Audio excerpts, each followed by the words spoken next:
Olá, queridos irmãos e irmãs, dia 5 de julho, segunda-feira da 14ª semana do Tempo Comum.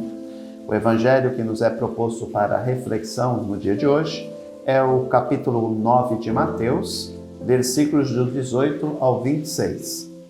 Enquanto Jesus estava falando, um chefe aproximou-se, inclinou-se profundamente diante dele e disse: "Minha filha acaba de morrer, mas vem, impõe tua mão sobre ela e ela viverá."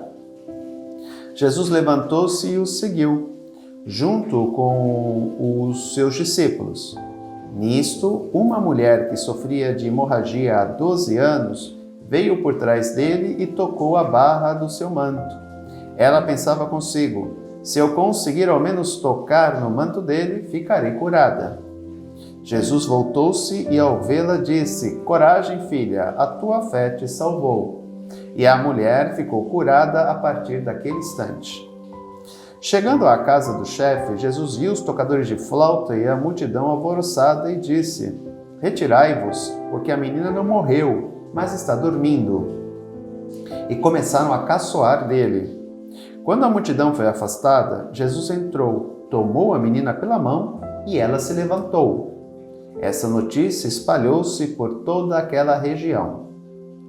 Queridos irmãos e irmãs, o texto de hoje é a visão de Mateus daquilo que nós refletimos no 12º domingo do Tempo Comum, sobre a visão de Marcos. É que Mateus aqui ele vai colocar de uma maneira mais compacta, mais enxuta. No Evangelho de Marcos, detalhes que são colocados nos fazem ter uma melhor interpretação. Entretanto, sobre a ótica de Mateus, vamos ver que Jesus é o Deus da vida. Ele não se furta diante da enfermidade, ele não foge, ele não desaparece, ele enfrenta a enfermidade, ele enfrenta a morte. As duas mulheres representam o povo de Israel, por isso que elas não têm nome.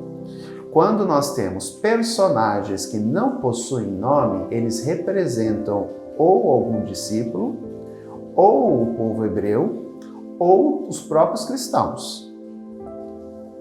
Portanto, devemos ter essa visão. Quando um personagem não possui nome, ele representa algo.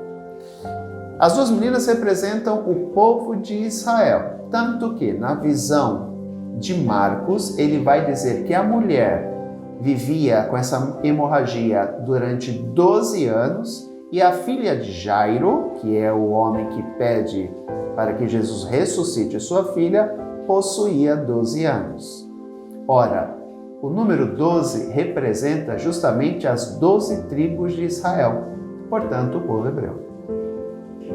Outro aspecto que podemos destacar: hemorragia. O sangue era visto como vida para os hebreus. A perda de sangue representa a morte. Esta mulher estava há 12 anos perdendo sangue, uma hemorragia.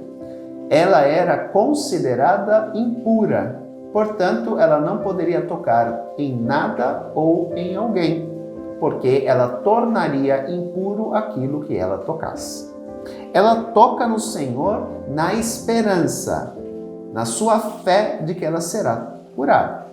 Tanto que a expressão diz que ela pensava consigo: se eu conseguir ao menos tocar no manto dele, eu vou ficar curada. Aqui é interessante observarmos a fé dessa mulher. Ela crê firmemente que o Senhor pode lhe dar uma vida nova, pode curar a sua enfermidade, pode prolongar a sua vida. E duas coisas interessantes aqui nesse texto também. No primeiro ato da cura, não é Jesus quem faz a cura, a mulher toca nele. Ele tem uma atitude passiva, ele não realiza nada. A mulher simplesmente vai lá, toca nele e ela é curada.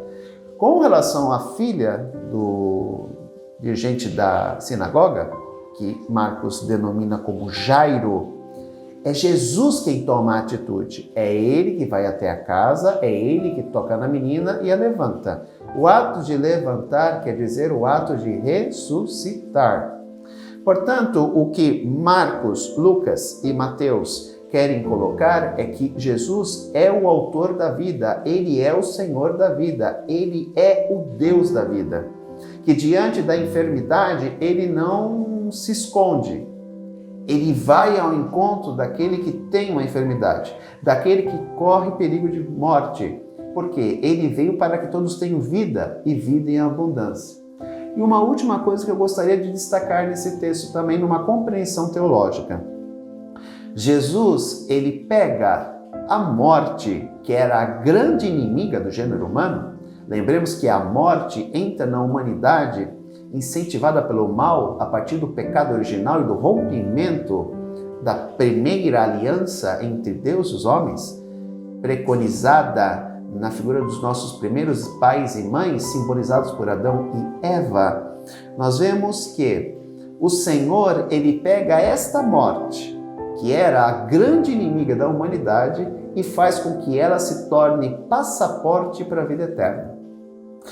A ressurreição da filha de Jairo é algo momentâneo, assim como o foi também a de Lázaro. A filha de Jairo e Lázaro ressuscitaram, mas irão morrer de novo, porque não é uma ressurreição definitiva. Jesus Cristo é o primeiro a ressuscitar numa ressurreição definitiva, porque ele vence a morte. E ele não se contentou só em vencer a morte. Ele faz com que a morte se torne passagem, passaporte, porta para a vida eterna. Ele humilha a morte. Portanto, queridos irmãos e irmãs, não devemos temer a enfermidade ou a morte, porque elas foram vencidas pelo autor da vida. O nosso Deus é o Deus da vida. Ora, se cremos realmente nele, não temos o que temer. Um grande abraço, até amanhã, se Deus quiser. Tchau.